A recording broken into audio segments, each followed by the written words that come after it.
Hi my dear ones, welcome back to my channel. ഇന്ന് വളരെ lazy ആയിട്ടുള്ളൊരു get ready with me ആണ്. എനിക്ക് കുറേ കാര്യങ്ങൾ ചെയ്ത് തീർക്കാനുണ്ട്, പക്ഷേ പുറത്തിട്ട് ഇറങ്ങാനേ തോന്നുന്നില്ല. പക്ഷേ എന്ത് ചെയ്യാനാ, ഞാൻ ചെയ്യേണ്ട കാര്യങ്ങൾ ഞാൻ തന്നെ ചെയ്ത് തീർക്കണമല്ലോ.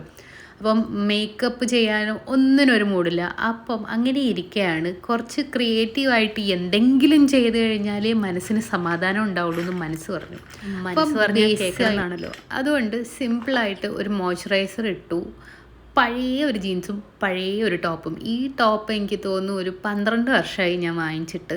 അത് കഴിഞ്ഞ് ഒരു ബേസിക് ആയിട്ടുള്ള ഒരു സാധാരണ ഒരു കമ്മലിട്ട് കഴിഞ്ഞപ്പം എനിക്ക് തോന്നി വേറെ ആക്സസറീസ് ഒന്നും ഇനി ഇടണ്ടാന്ന്. അത് കഴിഞ്ഞ് എൻ്റെ മോസ്റ്റ് ഫേവറേറ്റ്, ഞാൻ സ്കിപ്പ് ചെയ്യാത്തൊരു സാധനം, അണ്ടർ ആം ക്രീമാണ്. റോൾ ഓൺ അല്ല, ഇതൊരു ബോഡി ഡിയോ ആണ്. ഇത് നമുക്ക് നന്നായിട്ട് സ്പ്രേ അടിച്ചില്ലെങ്കിൽ നല്ലൊരു മണം നമ്മുടെ ശരീരത്തിനുണ്ടാവും. അടുത്ത കൺഫ്യൂഷൻ, റെഡ് ലിപ്സ്റ്റിക്ക് വേണോ പിങ്ക് ലിപ്സ്റ്റിക്ക് വേണോ എന്നുള്ളതായിരുന്നു. അത് റെഡ് തന്നെ ജയിക്കുമെന്ന് എനിക്കറിയായിരുന്നു, എന്നാലും ഒരു ഓപ്ഷൻ ചെക്ക് ചെയ്യുന്നതിൽ കുഴപ്പമൊന്നുമില്ലല്ലോ.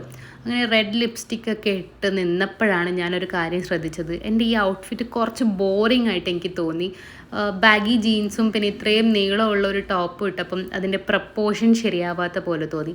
അപ്പോഴാണ് 2 സേഫ്റ്റി പിൻ എൻ്റെ കണ്ണിൽ പെട്ടത്. അപ്പോൾ നമ്മൾ എന്ത് ചെയ്യണം, ഡ്രസ്സ് നന്നായിട്ട് ഒന്ന് മടക്കി അകത്തേക്ക് വെക്കുക. നമുക്ക് എത്രയാണോ ലെങ്ത്ത് വേണ്ടത് അത്രയും ലെങ്ത്തിൽ നന്നായിട്ട് അകത്തേക്ക് മടക്കി വെക്കുക.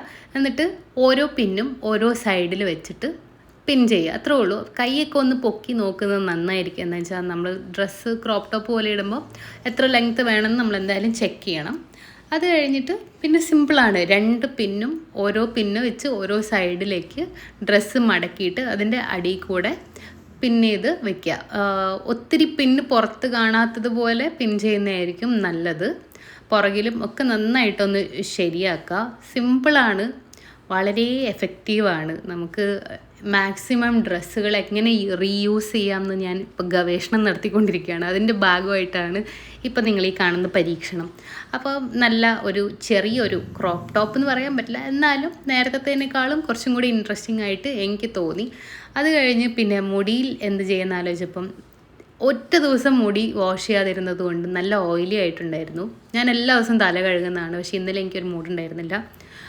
അപ്പോൾ നല്ല ഓയിലി ആയിരുന്നു. അതുകൊണ്ടൊരു സ്ലീക്ക് ബണ്ണ് ചെയ്യാമെന്ന് വിചാരിച്ചു. അപ്പോൾ പിന്നെ സേഫ് ആണല്ലോ. ആരെങ്കിലും ചോദിച്ചാൽ സ്ലീക്ക് ബണ്ണാന്ന് പറയാം. നമ്മുടെ തലയിലുള്ള എണ്ണമയം ആൾക്കാർ അങ്ങനെ മൈൻഡ് ചെയ്യുകയും ചെയ്യില്ല. എങ്ങനെ, ഐഡിയ മനസ്സിലായോ? അപ്പോൾ മുടി ഒരു സ്ലീക്ക് ബണ്ണായിട്ട് നന്നായിട്ട് ടൈറ്റായിട്ട് കെട്ടി വെച്ച് കഴിഞ്ഞിട്ടുള്ളൊരു പട്ടിഷോ ഇപ്പം നിങ്ങൾക്ക് കാണാൻ പറ്റും. നോക്കൂ, ലെഫ്റ്റ് റൈറ്റ് ആൻഡ് സെൻറ്റർ. അത് കഴിഞ്ഞൊരു വാച്ചും കൂടെ കെട്ടുന്നുണ്ട്. 5:15 സമയം. 4 മണിക്ക് ഇറങ്ങാൻ നിന്ന് ഞാനാണ് കറങ്ങിത്തിരിഞ്ഞ് 5:15 വരെ കറങ്ങിത്തിരിഞ്ഞ് നിൽക്കുമായിരുന്നു റൂമിനകത്ത്. അത് കഴിഞ്ഞ് ഗോൾഡൻ ബാൻഡ്, ഒരു ഹാൻഡ് ബാൻഡും കൂടെ ഇട്ടു. ഒരു വൈറ്റ് ഷൂസും കൂടെ ഇട്ടിട്ട് ലുക്ക് കംപ്ലീറ്റ് ചെയ്തു. അപ്പം ഇന്നത്തെ ഈ ബോറിംഗ് റീല് കേട്ടുകൊണ്ടിരുന്നതിന് thank you so much for watching. അടുത്തൊരു വീഡിയോ ആയിട്ട് പിന്നെ കാണാം.